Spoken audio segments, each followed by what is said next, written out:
যে উচ্চতর গণিত দ্বিপদী বিস্তৃতির একটা গুরুত্বপূর্ণ প্রশ্ন,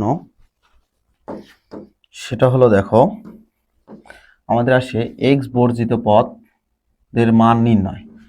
আমরা কি নির্ণয় করব? এক্স বর্জিত পদ। তো বিভিন্ন জন বিভিন্নভাবে করায়, আমি তোমাদের খুব সহজভাবে একটা মজার ট্রিক্স শিখাবো। আশা করি এই ট্রিক্সের মাধ্যমে এক্স বর্জিত পদ বা এক্স মুক্ত পদ তোমরা খুব সহজেই করতে পারবে। তাহলে দেখো তোমরা কি করবে, এই যে চলকের পাওয়ার যে আছে এবং নিচে যে চলকের পাওয়ার আছে, এদের মধ্যে একটা কাজ করতে হবে। সে কাজটা কি দেখো, প্রথমে আমরা এই যে প্রথমের যে চলকের যে পাওয়ারটা আছে উপরের পাওয়ারের সাথে আমরা গুণন করব। তাহলে আমাদের কত হবে? 5 দুগুণ 10। আর ভেতরের দুইটা পাওয়ার আমরা যোগ করব, তাহলে 2 আর 3 যোগ করলে কত? 5। তাহলে এটাকে ভাগ করলে আমরা কত পাবো? 2। এখন এই 2 দিয়ে যদি আমরা এই বিস্তৃতির মানটা বের করি, তাহলে সেটাই আমাদের হয়ে যাবে হচ্ছে এক্স বর্জিত পদ বা এক্স মুক্ত পদ। তাহলে প্রিয় বন্ধুরা দেখো, এখন আমি এখানে কাজ করব 5 2।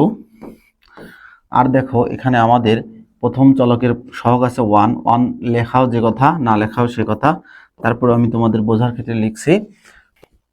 তো দেখো 5 থেকে 2 বাদ দিলে কত হবে? 3। তাহলে প্রথম পদের পাওয়ার হবে হচ্ছে 3। আচ্ছা, দ্বিতীয়টাতে আমাদের আছে কত? -2, তার উপরে 8।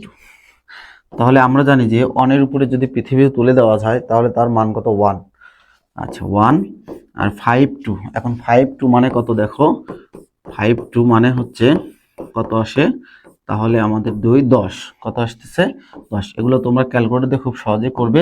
আর এখানে 2 এর উপর স্কয়ার মানে কত? 4। আর জোর পাওয়ার জন্য মাইনাস কি হয়ে গেছে? প্লাস হয়ে গেছে। তাহলে আমাদের অ্যান্সার কত আসতেছে? 4 10 40। দেখো তো কোথায় আছে 40? এই যে গ নাম্বারে আমাদের আছে 40। তো আশা করি এইভাবে তোমরা যে কোনো এক্স বর্জিত পদ বা এক্স মুক্ত পদ বের করতে পারবে। দেখো এটা আমাদের এসেছিল যশোর বোর্ড 25 সালে।